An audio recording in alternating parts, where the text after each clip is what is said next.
Hi, everybody. My name is Stephanie. I'm also known as Steffany Strange online. And I will be talking about harnessing the power of intuition through a psychic development circle. So, what I'm hoping to discuss here, let me just get into the next slide, is talking about my journey, how I decided to open up a psychic development circle with my husband, how I found out about it, and really go into the brief evolution of psychics and mediums, and also kind of like how I, again, developed the circle and certifications, because I think that all kind of goes together. And you need to understand a little bit of the history of psychics and mediums and how it became a thing here in the States and the cultural aspects of it to certifications and what I felt like there was missing in the community. And also talk about misconceptions because I feel like there's always misconceptions in this community. So, in order to understand this, I wanted to highlight what are psychics and what are mediums, because there is a distinct difference. And sometimes they're clumped together for a reason. Sometimes people confuse them, which is understandable. Really understand that. For starters, a psychic is someone who can perceive and interpret information beyond the five traditional senses. So think of like sight, hearing, touch, taste, and smell. Those are things that we have senses, right? Where we experience the physical realm in those senses. Now, think of it as a psychic. There's these additional clair senses that you use to communicate and to the dead if needed, and also to speak to people and understand and get information from them. So now, this, again, the clairs are given information or access to information to events, situations, or people that are not readily available through ordinary means. So this includes clairvoyance. So clairvoyance is the ability to perceive information about people, objects, events, or locations through extrasensory means. So it's kind of like you think of like your third eye. You see it with your third eye. People kind of refer to it that way.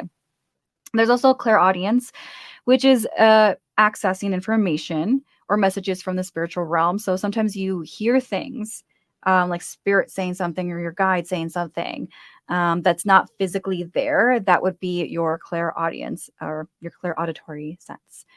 Then there is clairsentience. Now, clairsentience is the ability to sense or feel energy or emotions or impressions of people, places, or objects. I will say empaths definitely use this or definitely have a strong suit in that. There's also claircognizance, which is the ability to receive knowledge of it or insights without a clear source. So you just like receive a download. I mean, some of us have like just no information without understanding why, you just receive it, which is crazy. I know that happens to me. So it's sometimes it doesn't need to make sense. You just know. And then there's also, of course, mediumship. So, as I mentioned before, there's a distinction between mediumship and psychics. So, mediumship is the ability to communicate with spirits of deceased individuals. Of course, there's also these bonuses like telepathy, precognition, psychometry. Gosh, I always missay that one. And then there's remote viewing. Now, telepathy is the ability to transmit thoughts or hear what people are seeing, like having to go through in their mind. There's also precognition. It's like a premonition, like you're seeing the future. You're able to predict the future before they occur, and some people do this through dreams or visions or just intuitive insights. Then there's psychometry. So it's like where you're touching things and you're being able to receive downloads or understand information through touching things. I think we've all been able to like touch something, like maybe like an antique and get some vibes from it. Like that's kind of like, that's what it is. Then the remote viewing. So you're able to see things with like your third eye of a space that you're not physically there. Or you're able to see just anything that's important, the vibes or anything like that. That's like a remote viewing. So now that I kind of went over the clairs, you're probably wondering, wait a minute, where does this all come into play? Well, the reason why I mentioned that is because I kind of want to also like connect with you guys and get you to understand that there's so many senses, right? The way that we have our own senses, taste buds, and the way we see things or smell things, sometimes they're more heightened in different times in our lives than other times. And this will all come into play as I continue the slide. So keep that in mind. And so probably now you're asking yourself, how do you get these abilities? Because I think there's so many ways that people have stated they've received abilities, or maybe they were born with it. So, like, think about it, right? Some children feel like they've always had these abilities. Think of the indigo children. That's a term that I've heard used for people or describing children that are intuitive. Some people are also born with some skill sets and they don't develop it until way later on. They don't develop other skill sets until way later on in life. So like I was saying earlier, like sometimes you develop say one day when you were a kid, you loved pineapple. And as you get older, you're like, man, I hate pineapple. I used to love it as a kid, but now I hate it. So we develop different senses throughout our different development time, like growth and developing moments in life. And I think it's the same way with our psychic development skills and all of that. We just have different string suits over time. And then some people will, take certification classes, which again will come into play as we continue this conversation. But there are certification classes. If you do a quick Google search, you'll find certification classes. Or if you are on websites like Facebook or Meetup, which we're going to talk about, there are certification classes. People are always offering things. Or we also have Patreon. People have now their own personal Patreon.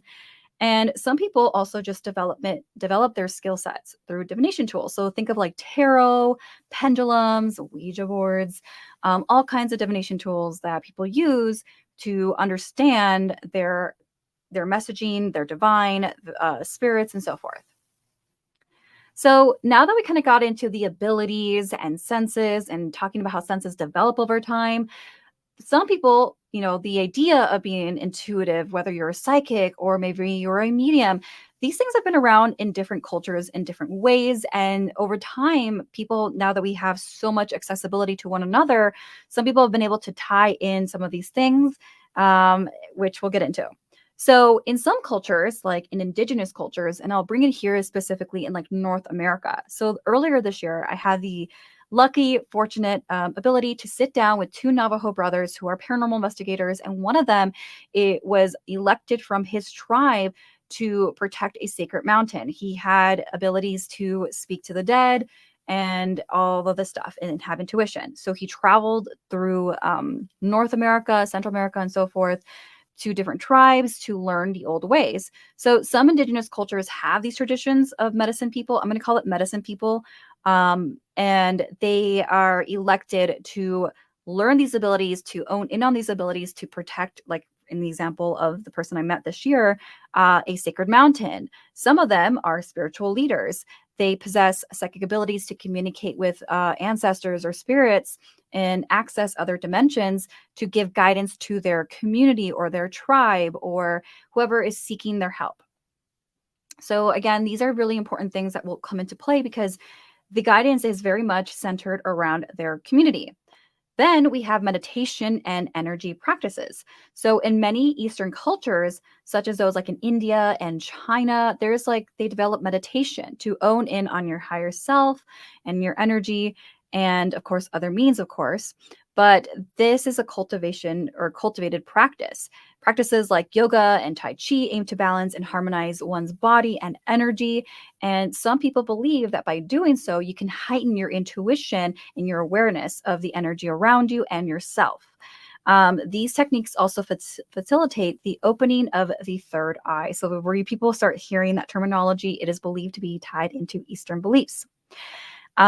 Which is interesting because, again, there's different cultures that find ways to find the energies around them. Even like in indigenous practices, a lot of it was to feel the energy, to understand the environment, and so forth.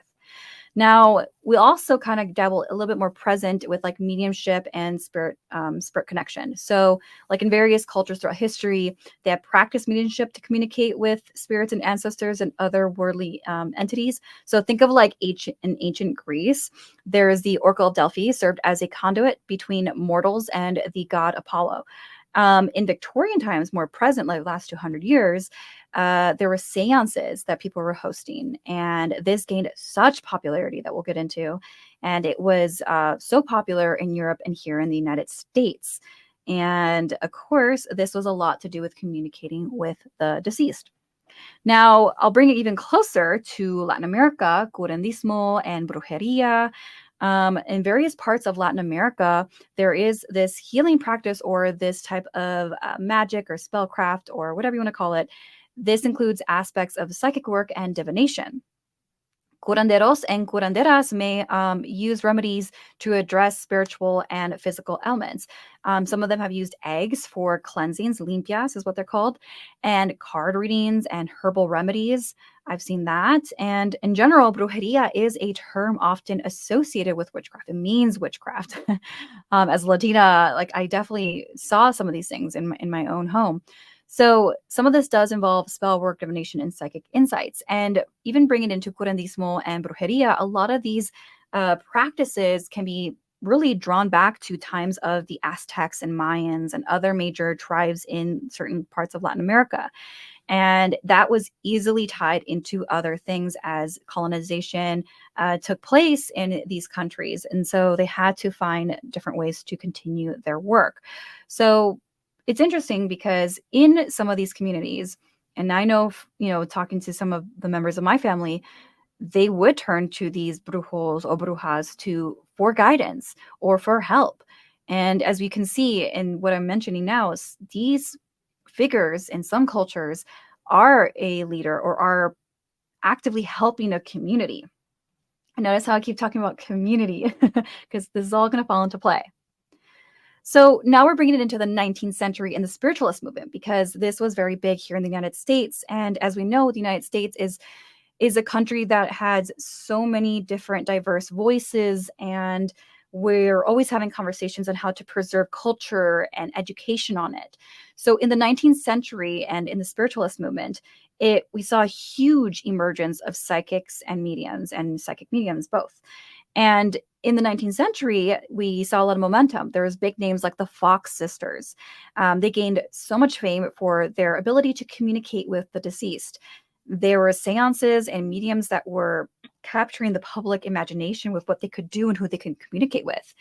And it was giving a rise in the interest in the mystical and the unseen. Now, there's also people trying to debunk these big names, and some of them were very successful. And with something that becomes so popular, as we know, a lot of eyes get towards it, and a lot of people want to learn more about it. We have people that were scientists at the time trying to debunk all of this, and they did catch frauds. The Fox sisters was included part of that. They were considered at frauds. And that's a whole controversial thing in itself. But again, it was getting people to go, like, at one point, people were going to each other's houses and doing seances. It became a group thing. Again, community is a thing here. You're seeing the group thinking here, or the group events and things like that nature. I mean, how often nowadays can you hear people say, I'm going to go to so-and-so's house to have a seance? I mean, it's not a common thing as it was back then. But because so many people were interested in such topics, there was a lack of standardized training and also varying degrees of authenticity. And among practitioners, this of course led to skepticism, which makes sense. Now we're going to get into certifications. And before we kind of get into this topic, I do want to reemphasize that the reason why I brought up the whole cultural aspect of things is that I'm not saying that you need to have a certification to be intuitive to practice these things, because some people come from a space of being really religious or spiritual depending on their cultural belief system, and it stems from that, and that is perfectly okay too. I'm not saying certifications is one thing, but I'm just kind of going over the timeline. So when did certifications start then, right? When the boom of the spiritualist movement began in the 19th century, of course, there was people trying to debunk it, scientists trying to learn more about it. There were realizing that there were a combination of people that were truth or felt truthful to their practice. And then there's also people that were frauds. There was, again, not enough of a control with this because you never knew who you're going to get. And even till this day, you never know if you're going to get somebody that is, kind of con artist or hoaxy. So it's really hard to pinpoint where certification classes came from, but I do have somewhat of a theory of how this started to evolve. And my guess is the New Age movement. And the New Age movement is also really hard to pinpoint, right? Because we have different decades. We have the decades of the 60s, the counterculture shifts, right? Where people were spreading the change of the civil rights movement and anti-war protesting and spreading love and a lot. I mean, I feel when I look at this aesthetic of like the like love and anti-war and civil rights. Like I see it even now in the new age and shops nowadays, like the artwork that still stands to this day. So this definitely kind of paved a way for a certain aesthetic and interest of like love, togetherness, so forth, to some degree, right? And then around the 60s, which again is around this like anti-war 70s and 60s, we saw the philosophy and people being really interested in Eastern philosophies like Buddhism, Taoism, and Hinduism. Many Westerners were drawn to these teachings. And there was, this kind of gave more of the exploration of meditation, holistic approaches to your well-being, and so forth. And then we started to see the occult traditions with this. So, like the idea of like divination tools like astrology and tarot. Sorry, astrology not a divination tool, but I'm talking about like tarot, pendulums, Ouija boards, and astrology. This contributed to it into that meshup of things, like thinking outside of the box, not letting people tell you how to think, right? Then we saw the movement, the human potential movement, which again was in the 60s. And we saw that. And then we have the holistic healing, like I mentioned already, like eating better, like how do you heal yourself, so forth. And then, I would even argue that the interest in the paranormal phenomenon was even from the 50s when, and I know some of you that are part of this or going to watch this are aware of the whole UFO. Like there's so many people, theories and thoughts on this. Are they green men in the sky? Are they actually spiritual entities and not physical entities? But there was that in the 50s, and I don't think it really ever went away. I mean, I think it came around in waves like things do. But I remember in the 90s that there was like a boom of like kind of like that paranormal, like thinking outside the box type of TV, like Ian Flux, X-Files, Unsolved Mysteries. I know that was like in the late 80s and stuff, but still into the 90s it was popular. Then you saw like the Twilight Zone, Outer Limits, like some of these shows were very much paranormal and so forth. Like there was like a big boom and shift in like our media in that sense. And, then of course we have the cultural exchange and globalization with things. Again, we have the more technology evolved, the more access we had to things. So, like, again, we're seeing decades from like the 60s and 50s and so forth into now, and we're seeing everything mash up. And I think that's how all the New Age movement kind of came to be. But regardless of that, what I will say is that this isn't so heavily focused on community. It's not, but it's heavily focused. Some of it is, and some of it's not. We're starting to see kind of like a very more of like a solo journey of spirituality and also a group journey through spirituality, if that makes sense, which again is the New Age movement where people are just meshing things together and they're like, this is what we're going to do, right? So, with that being said, it brings me to now. So, in 2010, I got a reading done from a friend, and that would change my life forever. But we're going to take it back a little bit further, even more so, a couple years before. In high school, I decided that I was going to go through a journey of kind of like challenging religion and spirituality. I grew up in a household where my mom was very much Catholic, converted to Mormonism. And I was like, you know what? This isn't for me. I don't believe in anything. I'm a skeptical person. I'm an atheist. I don't believe in this. I don't believe in life after death. And that's what I stuck to it. So then by the time 2010 came around, I had moved to Denver. And I had a friend that had passed away in 2007 in high school. And with that brought grieving, but also I met people, or it kind of brought me a little bit closer to people that knew her. So when I moved to Denver, I had somebody on Facebook reach out to me that was really good friends with her. And I was also really good friends with my friend that passed away. And they're like, hey, I know we didn't have a chance to talk much in school, but hey, we should meet up and we should talk about the good times with our deceased friend. Either it was her anniversary or her birthday that was coming up. I can't remember anymore. And we should just discuss things, right? So I went to her house and I didn't know that her mom and her mom's partner were intuitive people. They gave me a reading on things that they couldn't possibly just know because I didn't even know. And I'll give you an example. One of them brought up that my mom had a deceased brother that I had no idea about. The other one brought up pictures I didn't even know existed. And again, these are things that I had no access or information on, but they were accurate because I confirmed it with my mom and my dad. And it was a wild experience. I didn't pay for the reading. I didn't seek it out or anything like that. I didn't give them answers because, again, I didn't know the answers to the things. So for me, I was like, wow, this is a real deal. And I questioned my life. I questioned a lot of things. And, some of them even went into like talking about like what the things I experienced as a child. And I'm like, wow. So with all of that being said, I decided to pursue learning more about the psychics and their communities and how did they get to that space. And so I did a little bit of research online. Then I would find this website called meetup.com. And I know it sounds maybe it's like a dating website. I don't know. I always feel like it does. But it's actually a space where you can meet up with people with similar interests. And at the time, people were also doing classes like meditation classes, yoga, hiking, so forth. I found the Psychic Development Circle in Denver. I also found a certification class and I did both just to kind of see what was the difference. The difference though for sure was definitely the price. The certification class was hundreds of dollars upfront. Meanwhile, the Psychic Development Circle was not. It was you pay at the door, I think like 15 bucks at the time, and you enjoy your hour for that hour and you practice giving and receiving messages. Not to say one is better over the other, but just to kind of give you an insight of what I was noticing as I was dabbling into this community. Now, what I will say with this, oops, let me just put this here, is that while the internet is amazing, one thing I learned about websites like Meetup is that there needs to be a personal touch this, an in-person interaction, a community with this. So while the internet is amazing, it's not something that I recommend people when they tap into their abilities. So now we're going into community and learning about abilities, right? See how all this is coming together? I noticed that, I don't know about you guys, but I noticed that whenever people ask questions like, how do you tap into your abilities? How did you learn? How did you do this? People always resort to the internet, Google it.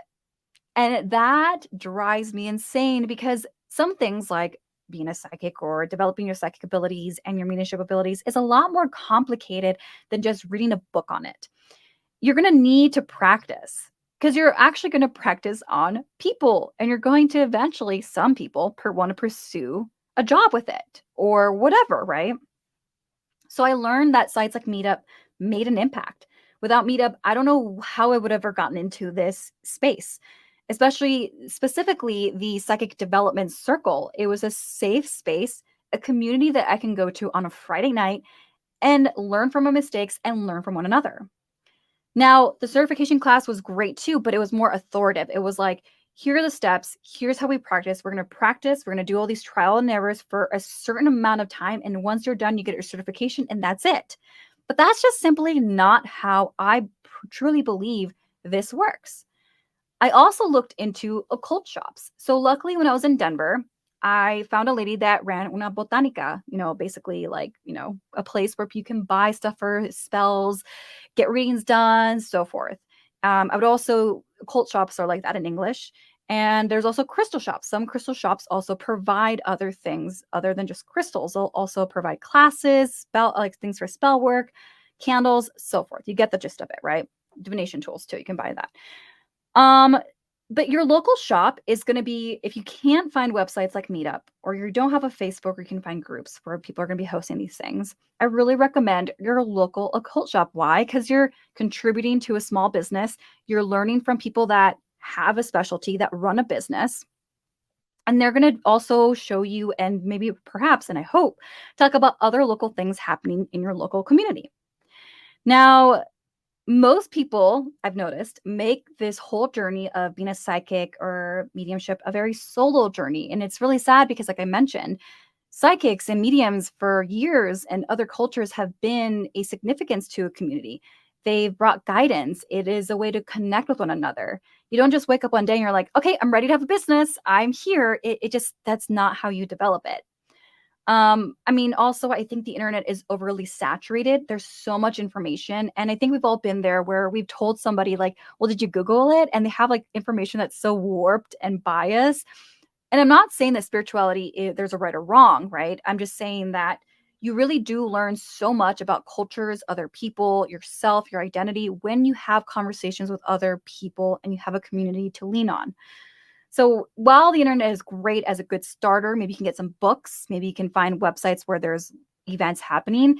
It can kind of maybe lead you to tunnel vision if you don't have somebody to lean on or talk to about this, because it's very hard.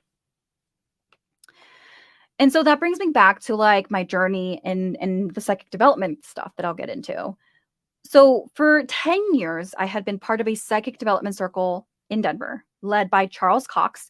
He is a spiritual minister. He retired recently, but he still does his practice. He still does his teachings and everything.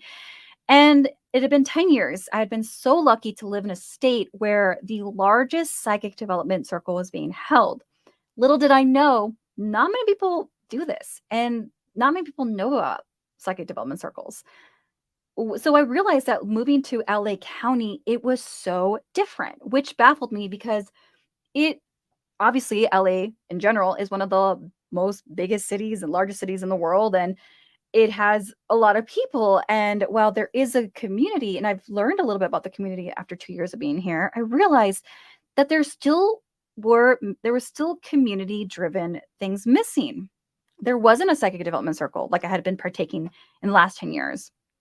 And so what me and my husband did is we started our own psychic development circle. We wanted to bring what we had in Denver here in the LA County area in some way that we could, and we knew how.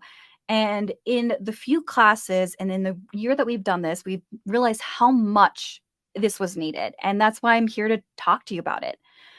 Again, the internet is amazing. It's just hard to find a community, and you're never going to feel the same impact that you would in person than you would online, which is really the power of community. So the psychic development group is called the Great, it's a long name, but this is what my husband and I started. It's called the Psychic Development Group Antelope Valley, Greater LA.